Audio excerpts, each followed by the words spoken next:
그때에 서기관과 바리새인 중 몇 사람이 말하되 선생님이여 우리에게 표적 보여주시기를 원하나이다. 예수께서 대답하여 이르시되 악하고 음란한 세대가 표적을 구하나 선지자 요나의 표적밖에는 보일 표적이 없느니라. 요나가 밤낮 사흘 동안 큰 물고기 뱃속에 있었던 것 같이 인자도 밤낮 사흘 동안 땅속에 있으리라.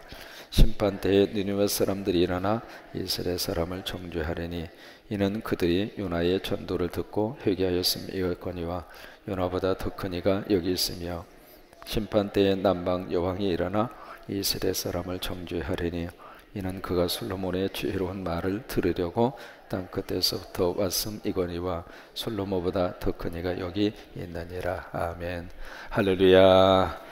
우리 여신도 실행위원들 애쓰셨습니다. 또 하나님께서 크게 들어쓰셔서 감사하고 우리 여러분 크게 박수 한번 해주셔요. 서로 한번 인사하십니다. 만나서 행복합니다. 감사합니다. 성탄이 다가와서 초등학교 학생들에게 물었습니다. 너희들은 크리스마스가 무슨 날이라고 생각하니? 선생님 저요. 그래 대답해봐. 산타크로스 할아버지 생일날이요? 그래? 그러면은 성탄절에 가장 많이 하고 싶은 일이 뭐니? 예, 저는요 크리스마스 트리 만들고 싶어요. 너는? 저는요 극장 가서 영화 보고 싶어요. 너는? 교회 가서 예배 드려야죠. 그러면 성탄절에 가장 많이 받고 싶은 선물이 뭐니? 저요? 스마트폰이요. 너는? 게임기요. 여러분 초등학교 학생들을 통해서 나온 답변이겠습니다만은 지금 이제 무엇을 생각하게 하느냐면 예수 그리스도가 없는 성탄으로 흘러가는 시대의 모습입니다. 사실은 세상이 더 화려하고 교회는 참 조용하고 사실 거꾸로 돼야 되거든요. 여러분 그렇잖아요. 예수님이 이 세상에 오셨다고 하는 것보다 큰 사건이 어디가 있어요? 그 예수님의 성탄의 계절을 앞에 놓고 교회는 조용하고 세상은 막 시끄러운데 어디가 시끄러우냐? 어디가 시끄러울 것 같아요? 백화점이 시끄럽고 또 어디가 시끄러워요? 술집이 시끄럽고 또 어디가 시끄러워요? 나머지는 상상이 맡길게요. 그러니까 점점 어떤 모습으로 흘러가고 있느냐면 마치 주객이 어떻게 됐다 그래요? 전도된 거예요. 그러니까 주인과 게스트, 오너와 게스트가 완전히 거꾸로 이렇게 체인지 됐다, 전도됐다. 그 이야기를 우리가 할 수 있는 것처럼 이 성탄의 계절에 가장 중요한 예수 그리스도는 빠져버리고 마치 여러분 돌잔치 딱 가서 이렇게 보면 참 재밌어요. 돌잔치의 주인공이 누구냐면 돌을 맞이한 친구잖아요. 근데 걔는 쫄쫄 굶고 있어. 그리고 나머지 손님들만 열심히 물어보고 그 돌잔치 주인공은 그냥 울든지 말든지 그냥 별로 관심이 없어. 그냥 어른들끼리 놀고 먹고. 그러면 돌잔치 주인공 그 입장으로서는 그런 생각할 거 아닙니까? 이게 무슨 날이요? 늘 우리들이 이렇게 잊어버려서는 안 되는 게 있습니다. 뭐냐면 항상 우리가 본질을 놓치면 안 됩니다. 그래서 칸트가 그런 이야기를 해요. 수단과 목적을 혼돈하지 말아라. 우리가 수단이 있고 목적이 있거든요. 이 목적을 위해서 수단이 필요한 것이지 수단을 위해서 목적이 필요한 게 아니거든요. 그러니까 인생을 살면서 이제 철학자니까 이제 그런 식으로 표현을 했겠죠. 이 목적과 수단을 혼돈하지 말아라 그런 것처럼. 그래서 우리가 복음적으로 적용을 한다면 이 예수 그리스도 믿음의 삶에 있어서 가장 중요한 본질을 놓치면 안 돼. 어느 한 절벽에 등대가 이렇게 있었습니다. 왜냐하면 그 등대는 멀리서 오는 배를 이렇게 안내하고 부여주는 역할이잖아요. 근데 거기 이렇게 보니까 하도 익사사고가 많이 나니까 거기서 이제 그 익사사고 나는 사람들을 건지기 위해서 스쿠버 다이버 같은 사람, 뭐 라이프 가이드라고 그러죠. 가서 이제 그런 구조대원들. 근데 이제 구조대원들 와서 이렇게 좀 있다가 보니까 뭐가 이렇게 막사가 좀 필요했어요. 그래서 이제 막사를 좀 이렇게 좀 비도 피하고 바람도 피하고 이렇게 뭐 얼기설기 이렇게 하나 지었겠죠. 지었는데 몇 년 지나다 보니까 그 막사가 좀 마음에 안 들어요. 안 들어서 좀 이렇게 때려치고 서로 지차고, 그러면 서로 지차고. 그래서 이제 열심으로 지었어요. 지었는데 하다가 보니까 또 이것도 저것도 이것도 그냥 이게 또 커진 거예요. 뭐라고 표현할 수 있을까요? 한국말로 라이프 가이드. 어쨌든 구조대원 맞아요? 이제 구조대원들이 있을 그곳에서 이렇게 좀 만드는 그 일에 몰두를 하다 보니까 무슨 일이 생겼느냐면 정작 바다에서 빠져 죽는 사람이 안 보이는 거예요. 그거 짓느라고. 그러면 그 구조대원들이 지금 완전히 자신의 본질을 망각한 거거든요. 왜 자기들이 거기 있는가? 왜 거기에 와 있는가? 그걸 잊어버린 거예요. 우리가 교회를 통해서 정말로 우리가 붙들어야 될 본질은 예수 그리스도입니다. 그거 놓치면 안 되거든요. 우리 여신도 열심으로 활동하는 것 참 축복이에요. 그러나 본질을 놓치면 안 돼요. 왜 하나님이 여신도 회원들을 세우셨을까? 왜 우리들을 이렇게 한 교회 안에 남신도회로 여신도회로 세우셨을까? 바라기는 2016년도에 우리 남신도회도 십자가 세우셨으면 좋겠어요. 그러니까 무슨 얘기냐면 정말 하나님이 나를 부르신 그 본질을 교회가 놓쳐버리면은 우리끼리 마치 그냥 여기 치장하고 저기 치장하고 이거 먹고 저거 먹고 그러면서 우리끼리 잔치 벌리는 거나 마찬가지란 말이죠. 그것을 위해서 하나님이 우리를 부르신 건 아니거든요. 그러면 가장 중요한 본질, 성탄의 가장 중요한 본질적인 그분은 예수 그리스도거든요. 그러니까 예수가 없는 성탄에 무슨 의미가 있어요? 예수가 없는 크리스마스가 무슨 의미가 있어요? 예수 그리스도가 없는 요람이 무슨 의미가 있겠어요? 예수 그리스도가 없는 교회가 무슨 의미가 있겠어요? 그러니까 가장 중요한 본질을 놓쳐서는 안 돼요. 성경에서 여러분들이 자주 만나는 사람들이 누구냐면 바리새인, 서기관, 사두개파, 그 사람들을 자주 만나거든요. 만나는데 그들을 향해 예수님은 참 별로 좋은 말씀을 하신 적이 없어요. 때로는 그냥 심한 욕도 얻어먹고 이 독사 이 새끼들아, 세례 요한이 그랬잖아요. 그런 욕도 얻어먹고, 그리고 또 어느 때는 그냥 이 악하고 음란한 세대라고 하는 그 평가를 받을 정도로 그렇게 예수님으로부터 아주 별로 좋은 평가를, 바리새인, 서기관, 사두개파, 이 사람들이 그런 평가를 받지를 못했는데 왜 그럴까? 그들 속에 예수가 없으니까. 겉으로는 번지레한데, 겉으로는 화려한데, 겉으로는 너무 멋져 보이는데 그 속에 생명이 없어요. 그래서 예수님이 그들을 향하여 너무 그냥 어느 때는 특히 거북할 정도로 그렇게 예수님이 바리새인, 서기관, 사두개파 사람들을 막 난도질 시킨 거예요. 여러분, 우리 교회가 주님으로부터 칭찬받는 교회가 됐으면 좋겠어요. 여러분, 교인 수가 얼마나 많이 모이느냐, 그보다 더 중요한 것은 여기에 예수가 있느냐, 이게 중요해요. 얼마나 많은 예산을 가지고 얼마나 교회가 그냥 뻑적지근하게 무슨 프로그램을 진행을 할 수 있느냐, 그 능력보다 중요한 것은 그 행사 속에 예수가 있느냐 이 말이에요. 모든 것 속에 우리 교회가 정말 목숨을 걸고 붙들어야 될 본질 중의 본질은 예수 그리스도입니다.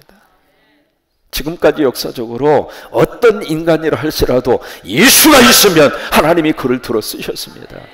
그러나 예수 그리스도가 없으면 화려한 것 같은데, 가진 것 같은데 빈 강정이에요.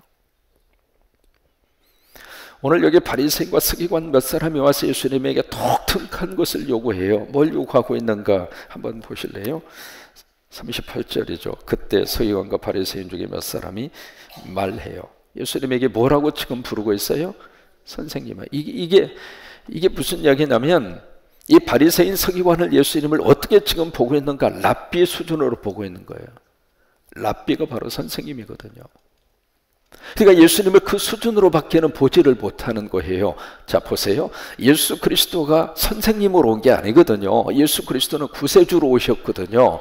우리의 구원주로 오셨거든요. 그래서 나를 살리기 위해서 오신 살림꾼이거든요. 근데 이게 바리새인 서기관들은 선생님, 나보다 지식이 약간 높은, 나보다 지적인 어떤 지식을 가지고 있는 그런 고상한 선생님 정도밖에 예수님을 못 보고 있는 거예요. 그 수준에 머무르고 있는 거예요. 우리가 예수 그리스도를 인격적으로 만났을 때 그 만남을 영어로 인카운트라고 하는 말을 씁니다. 그냥 표면적인 만남이 아니라 그냥 인사나 하고 이름이라 알고 그런 거칠어적인 만남이 아니라 정말로 인격과 인격이 만나는 인카운트, 그 만남. 그 만남을 통해서 예수 그리스도가 누구라고 하는 사실이 느껴지는 순간 우리는 예수님을 랍비라고 부를 수 없어요. 어떻게 불러야 정상인가? 주여, 주여. 예수님은 내 인생의 주인이십니다. 예수님은 내 인생의 표대이십니다. 예수님은 내 인생의 모든 것입니다. 그 믿음의 고백을 닮아서 나오는 고백이 주여. 한번 해보실까요? 주여. 그 고백이 나와야 예수님을 그 수준까지 볼 수 있어야 되는데 여기 바리새인 서기관은 예수님을 랍비 수준까지밖에 못 보고 있는 거예요. 그러면서 뭘 요청하는가? 우리에게 표적 보여주기를 원하나이다. 그러자 예수님이 39절에 예수께서 대답하여 이르시되 악하고 음란한 세대가, 그럼 여기 악하고 음란한 세대가 바로 누군가? 니네들이 지금 악하고 음란하다 그 말이에요. 예수님 앞에 지금 서 있는 그 바리새인, 그 서기관, 그 친구들을 보면서 그래, 네가 살고 있는 네 삶의 환경이, 네가 살고 있는 삶의 꼬락사니가 악하고 음란한 세대다 그 말이에요. 여러분, 예수 그리스도가 없으면 사람은 악해질 수밖에 없어요. 예수 그리스도가 없으면 사람은 음란에 빠질 수밖에 없어요. 여러분, 지금 여러분들이 오랜 시절에 보았던 음란의 서적이나 불온 서적이나 그런 것들을 접촉할 수 있는 기회하고 지금 우리 젊은이들이 그런 음란물에 접촉될 수 있는 환경이 엄청나게 달라져요. 지금 정신 차리지 않으면, 깨어서 기도해 주지 않으면 우리 아이들이 어린 시절부터 절제되지 않는 이상한 그런 음란물 속에 빠져 들어갈 수 있는 가능성이 100%가 아니라 200%입니다. 그런 속에서 우리 아이들이 살고 있어요. 그러니까 정말로 성령님이 우리 아이들을 붙잡아 주지 않으면, 성령님이 우리 자녀들을 붙잡아 주지 않으면 그냥 거기에 빠져서, 사람은요, 말초 자극을 자극시키는 쾌락적인 것이 얼마나 마약보다도 중독성이 강한 거예요. 그러니까 성령님이 우리 아이들의 마음과 생각과 혼을 확 이렇게 붙들어 주셔서 그런 유혹이 왔을 때에도 잘 절제할 수 있도록, 그것을 잘 막을 수 있도록 우리가 해줄 수가 없잖아요. 부모가 어떻게 해줍니까? 그 생각까지 부모가 어떻게 다 막아줄 수 있어요? 못하잖아요. 그래서 우리는 할 수 있는 것이 바로 뭐냐면, 하나님 도와주세요. 하나님 도와주세요. 내가 이 새벽에 잠을 깨워서라도 나 하나님 앞에 기도할게요. 나 하나님밖에는 붙을 자가 없으니까, 하나님 나 그거밖에 할 수 있는 일이 없으니까, 하나님이 새벽을 깨워서라도 내가 고달프고 잠을 더 자고 싶어도 하나님 나 깨워서라도 아버지 앞에 엎드리겠으니까 아버지 도와주세요. 아들을 낳고 연년생으로 딸을 낳습니다. 부모님이 있는 것도 아니고 누가 이 아들을 봐줄 수 있는 아이들도 없고, 그래서 아이들을 누가 길러줬느냐면 조카들이, 그 조카들이 중학생이에요. 중학생 조카에게 맡기고, 그리고 목회하고 공부하고 그랬어요. 새벽에는 어떻게 했느냐, 두 아이를 들쳐업고 새벽 기도를 했어요.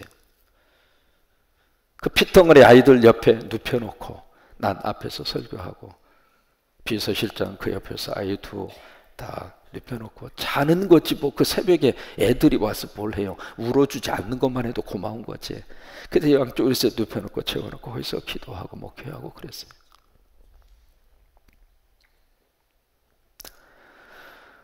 정말 우리들이 하나님 앞에 우리 아이들을 맡겨줄 수밖에 없거든요. 하나님, 그래서 우리들이 할 수 있는 것은 하나님께 부탁하는 방법.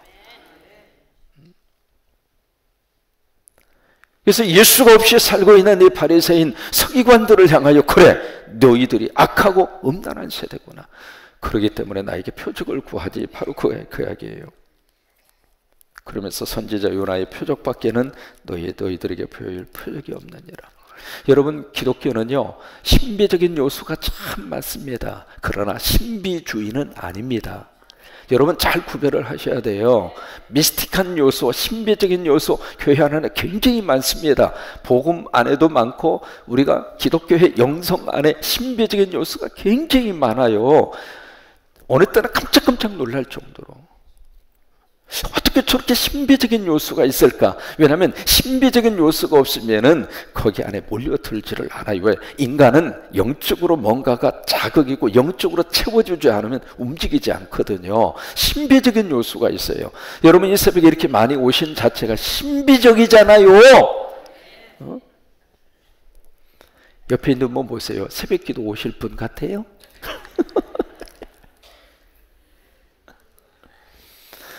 아니 목사가 나오라고 억지로 끌어서 여기다가 앉혀놓을 수 있는 자리냐고요. 성령님이 도와주시지 않으면 어쩌다 한번 차 목사가 뭐 하는데 한번 구경이나 가볼까? 한 번 정도 와볼 수 있어도 이렇게 맨날 어떻게 와요? 새벽기도 왔다는 자체가 미스틱한 요소거든요. 신비적인 요소거든요. 또 기도하다가 보면 참 묘하게 하나님이 역사하시는 신비적인 요소가 있어요. 어느 권사님 막 기도하니까 어느 아버지하고 아들하고 살고 있는 그 집에 자꾸 떠오르는 거예요. 그래서 이렇게 떠오르게 할까? 그래도 그냥 계속 기도하는데 강력하게 머릿속에 막 떠오르게 하는 거예요. 그러면서 하는 말이 가봐라. 그래서 주님, 이 시간에 뭐하러 거기 가요? 그 아버지하고 아들하고 잘 살고 있는데요. 또 계속 기도할수록 가봐라. 그래서 그 음성을 거절할 수 없어서 새벽기도 마치고 갔어요. 갔더니 노크를 하는데 반응이 없어. 반응이 없으니까 좀 이상하다 싶어가지고 막 노크를 해도 반응이 없는 거예요. 또 이 사람이 그냥 예지간해서 자나보다 하고 돌아갈 것 같은데 하나님이 그 부담을 주어서 계속 노크를 한 거예요. 30분 후에 문이 열렸는데 가서 보니까 아들하고 아버지하고 약병 놓고 마시기 직전이었어요. 막 마시려고 그러는데 막 노크 소리가 나는 거예요.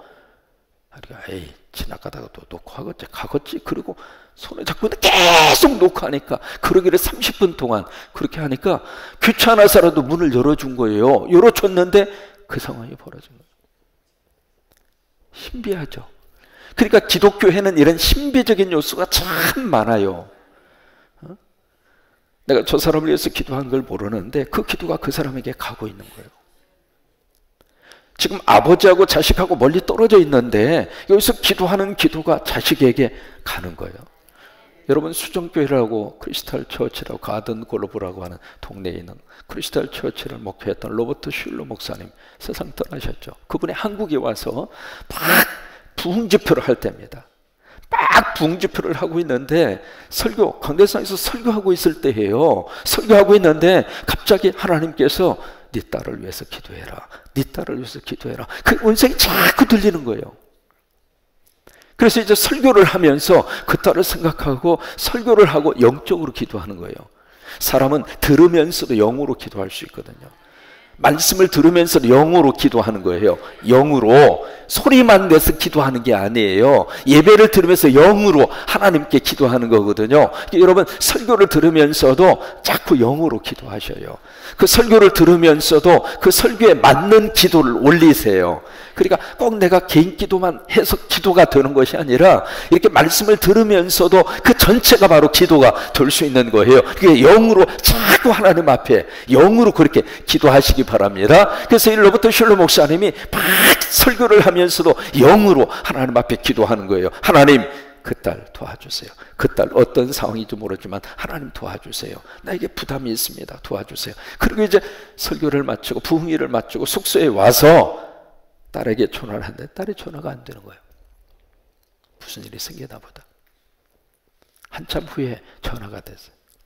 전화가 됐는데 그 딸이 기가 막힌 환경에 빠져 있었던 거예요. 그 순간에 한국에서 집회하는 로버트 슐러 목사님에게 성령님이 기도시킨 거예요. 그래서 그 상황에서 벗어난 거예요. 기독교 안에는 그 안에 미스틱한 요소, 신비적인 요소가 참 많아요. 그러나 미스티시즘, 신비주의로 흘러가는 것은 기독교가 아니에요. 왜 그런 줄 알아요? 오늘 여기 예수님에게 표적을 보여달라. 표적이 이적과 기사잖아요. 이적과 기사를 보여달라 그러니까 하나님의 아들, 하나님의 능력을 가진 분이기 때문에 얼마든지 표적을 보여줄 수 있잖아요. 안 보여줬어요. 왜? 못 보여준 것이 아니라 안 보여줬어요. 왜? 사람은요, 신비적인 어떤 죄를 보면 더 큰 것을 요구해요. 그게 사람이에요. 기적적인 것을 요구하잖아요. 더 큰 기적을 요구해요. 그래서 신비주의로 흘러간 목회자 치고 목회 제대로 한 목사님 없습니다. 교인들의 그 비율을 맞출 수가 없는 거예요. 그래서 기독교 안에 신비적인 요소가 있지만은 신비주의로 흘러가면 나중에는 다 이상하게 돼요. 그렇잖아요. 목사가 하나님일 수가 없잖아요. 어떻게 신비주의적인 것을 계속 보여줍니까? 보여줄 수도 없고 보여줄 능력도 없고, 그러니까 나중에 어떻게 하는가? 쇼를 하는 거예요. 그런 얘기까지 들었어요. 뭐냐면 이쪽에서 목사님이 샥 하면 저쪽에서 누가 팍 쓰러지는, 아마 그게 한 번 있었나 보죠. 근데 그것을 사람들이 보고 야, 저 주의 종, 능력의 종이다, 그 생각이 드는 거예요. 저도 한번 해볼까요? 그래가지고 소문이 나고 사람들이 몰려드는 거예요. 몰려드는데 다른 것을 보기 위해서 온 게 아니라 샥 하면 폭 하고 쓰러지는 거, 그걸 보고 싶어서 이제 사람들이 몰려드는데 몇 번 그런 일이 있고 나는데 그 다음부터 샥 해도 쓰러지질 않는 거예요. 어떻게 하느냐? 몇 사람을 심어 놓는 거예요. 그래서 이분이 강사로 서서 집회를 하는 장소마다 몇 사람을 딱 요소요소에 심어 놓고 아예 연습을 해. 이 양반은 이제 더 멋지게, 처음에는 샤 했는데 이제는 샤, 뭐 멋지게 연습을 하고 또 쓰러지는 것도 옛날에는 뻑 하고 쓰러졌는데 이제는 슬로우 모션으로 쓰러지고 생쇼를 다 하고 있어. 쇼를 다. 신비주의로 흘러가면 이상해지는 거예요. 여기 예수님이 표적을 보여달라고 그러니까 표적을 보여줄 것이 아니라 여기서 누구의 표적? 요나의 표적. 40절, 요나가 밤낮 사흘 동안 큰 물고기 뱃속에 있었던 것 같이 인자도 밤낮 사흘 동안 땅속에 있으리라. 그러면 요나서를 통해서 하나님이 뭘 말씀을 하시고 싶었는가? 예수님 이야기를 하고 싶은 거예요.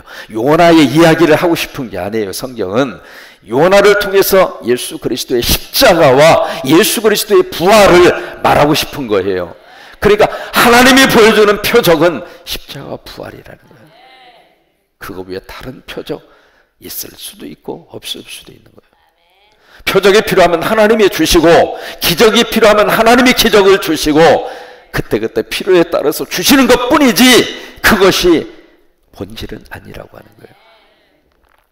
41절, 심판 때 느느웨 사람들이 일어나 이 세대 사람을 정죄하리니 이는 그들이 요나의 전도를 듣고 회개하였음이었거니와 요나보다 더 큰 이가 여기 있음이며.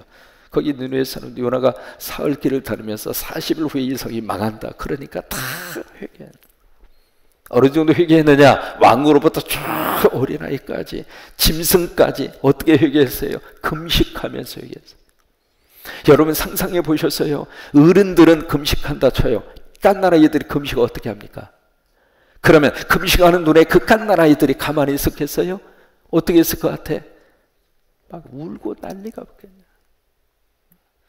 또 짐승들까지 금식을 시켰어요. 짐승들이 뭘 알고 밥 안 주는 그 순간 배고픈데 짐승들이 가만히 있었겠어요? 말 그대로 니느웨 성 전체가 다 통곡소리. 그 정도로 회개하고 금식한 거예요. 우리가 이번 금식 성유에 회개할 것을 회개해야 돼요. 이대로 우리가 살다가 인생 끝낼 수는 없어요. 지금까지 그렇게 예수 믿었으니까 이 모양 이 모습으로 예수 믿다가 우리 인생 끝날 수 없어요. 우리 제대로 예수 믿어야 돼요. 제대로 한번 하나님 섬겨야 돼요. 그러니까 그런 것을 하기 위해서 정말 이 요나의 그 설교를 듣고 그냥 깐나나이까지도 금식을 시키면서 그냥 매달린 거예요. 왜? 그밖에 방법이 없으니까. 42절, 심판 때 남방 여왕이 일어나 이 세대 사람을 정죄하려니 이는 그가 솔로몬의 지혜로운 말을 들으려고. 이게 누구냐면 스바의 여왕이잖아요. 스바의 여왕. 이 에디오피아에서부터 왔잖아요. 스바의 여왕이. 그래서 솔로몬에게 와가지고 그 지혜를 듣고 싶어서 그 이야기거든요.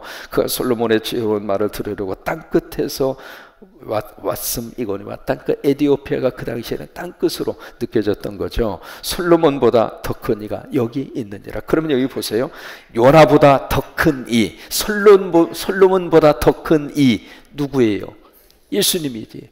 그러면 성경은 요나를 말하고 싶은 것이 아니고 솔로몬을 말하고 싶은 것이 아니고 누구를 말하고 싶은 거예요? 예수님을 말하고 싶은 거예요. 그러니까 예수님이 큰 분이라 이 말이에요. 성경이 담고 싶은 분은 예수 그리스도입니다. 언제가 내가 이렇게 성경을 읽다가 하나 깨달은 게 있어요. 설교자로서 설교를 하다 보니까 사도 바울이, 베드로가 자꾸 그런 말이 나오더라고요.